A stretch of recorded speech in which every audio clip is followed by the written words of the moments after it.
ओम गंग गणपते नमः। आप सभी का मेरे चैनल पर बहुत बहुत स्वागत है। इस वीडियो में हम ओखा हरण की कथा सुनेंगे। सुखदेव जी परीक्षित राजा से कहते हैं कि हे राजन, बलिराज के पुत्र बाणासुर शंकर भगवान के महान भक्त थे। समस्त सृष्टि में उनके समान कोई शिव भक्त न था, न है और न शायद भविष्य में कोई ऐसा होगा। भगवान शिव जी की बाणासुर पर अपार कृपा रही है, इसलिए उन्हें सहस्त्र हाथ प्राप्त थे। बाणासुर अपने सहस्त्र हाथों से अलग अलग वादन यंत्र बजाया करते थे।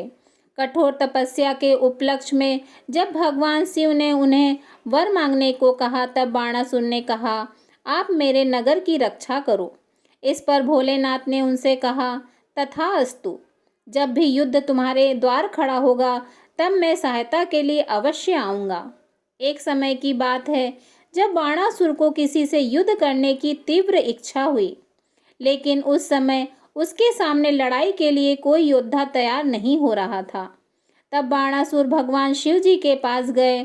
उन्होंने कहा, इस वक्त ब्रह्मांड में मुझसे लड़ सके ऐसा कोई योद्धा नहीं है, इसलिए आप मुझसे युद्ध कीजिए या फिर किसी ऐसे महारथी को भेजिए जो मुझसे संग्राम करने की चुनौती स्वीकार करे। बाणासुर की ऐसी विचित्र बात सुनकर महादेव अत्यंत क्रोधित हुए। भगवान शिवजी बोले कि हे दुष्ट, जब तुम्हारी ध्वजा टूटेगी तब तुम्हें पता चलेगा कि किस प्रचंड योद्धा से तुम्हारा सामना हुआ है। महादेव जी के यह शब्द सुनकर बाणासुर हर्षित होते हुए अपने महल पर गए। कब ध्वजा टूटेगी, कब युद्ध करने का अवसर मिले, वह इस बात की राह देखने लगे। बाणासुर की एक पुत्री भी थी जिसका नाम उषा था।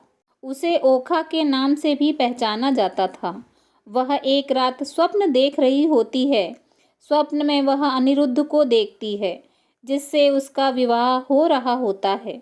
सुबह उठने पर वह बहुत चौंक जाती है, क्योंकि उसने वास्तव में कभी अनिरुद्ध को देखा भी नहीं होता। स्वप्न वाली घटना की बात ओखा अपनी प्रिय सहेली चित्रलेखा से कहती है। ओखा की सहेली चित्रलेखा चित्र बनाने में पारंगत होती है।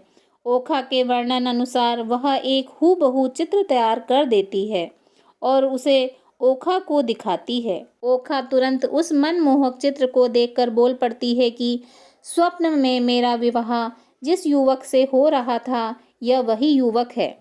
अब ओखा की उत्सुकता बढ़ जाती है। वह कहती है कि प्यारी सखी चित्रलेखा, तुम किसी भी तरह इस युवक को यहाँ मेरे पास ले आओ। अगर तुम ऐसा न कर पाई तो मैं अपने प्राण त्याग दूंगी। चित्रलेखा योग विद्या में पारंगत थी। उसने अपनी इस सिद्धि से जान लिया कि अनिरुद्ध भगवान श्री कृष्ण के पौत्र हैं।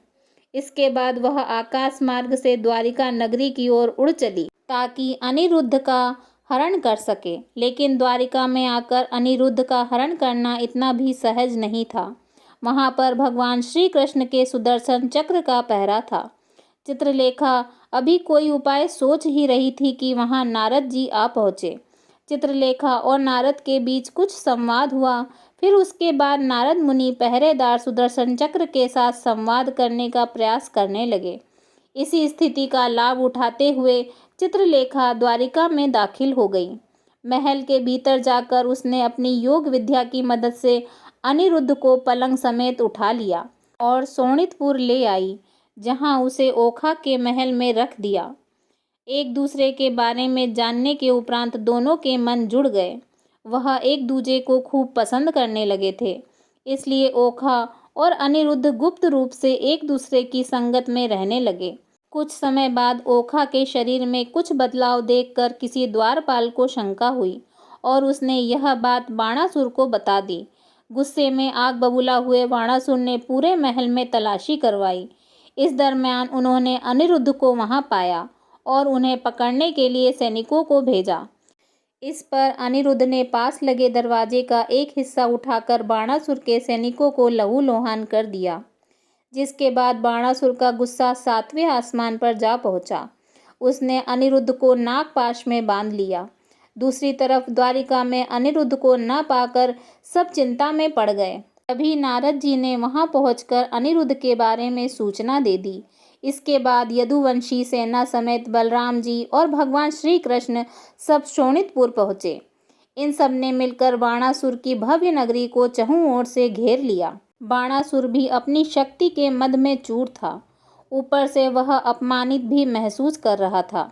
वह भी सेना समेत वहां लड़ने आ पहुंचा। भगवान शिव जी ने पूर्व काल में बाणासुर को युद्ध में साथ देने का वचन दिया था, इसलिए पुत्रों सहित वह बाणासुर का साथ देने आ पहुँचे। तब भगवान श्री कृष्ण और भगवान शिव जी का भयंकर युद्ध हुआ। इस युद्ध में कई अन्य राजाओं ने भी बाणासुर की तरफ से भगवान श्री कृष्ण के विरुद्ध भीषण युद्ध किया।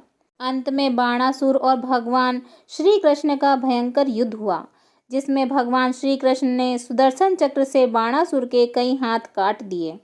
तब बाणासुर का पराभव देखकर महादेव भगवान श्री कृष्ण के पास आए और कहा कि हे प्रभु, यह बाणासुर मेरा प्रिय भक्त है और देवी पार्वती ने उन्हें अपना पुत्र माना है, इसलिए वह मुझे अत्यंत प्रिय है। मैंने इसे अभय दान भी दिया है, इसलिए आप उस पर कृपा करो। तब भगवान श्री कृष्ण बोले, बाणासुर का घमंड उतारने के लिए ही मैंने उसके हाथ काटे हैं और 4 हाथ जो बाकी रह गए हैं उसे धारण करके बाणासुर आपका पार्षद बनकर चारों ओर से निर्भय बनेगा। इसके बाद बाणासुर भगवान श्री कृष्ण के समीप आकर नमन करते हैं। फिर बाणासुर अनिरुद्ध को नागपाश से मुक्त कर ओखा के साथ रथ पर बैठाकर वहां उपस्थित कराते हैं। तब भगवान श्री कृष्ण उन दोनों को लेकर द्वारिका लौटते हैं, जहां भगवान श्री कृष्ण ओखा के पास बैठकर उस पर प्रसन्न होकर कहते हैं कि हे पुत्री, तुम्हें जो मांगना है मांग लो, आज मैं बहुत प्रसन्न हूँ। इस पर ओखा भगवान श्री कृष्ण से प्रार्थना करती है कि हे प्रभु, मेरे पिता को एक पुत्र दो, जिससे उनका वंश आगे बढ़े। इस बात पर भगवान श्री कृष्ण ने उन्हें तथास्तु कहा। इस तरह बाणासुर को एक पुत्र हुआ, जिसका नाम गयासुर रखा गया। गया नगरी भी है, जहाँ सभी देवी देवता विद्यमान हैं। आज भी गया जी में श्राद्ध तर्पण करने से पितृ मुक्ति होती है। यही गया नगर बाणासुर का पुत्र कहा गया।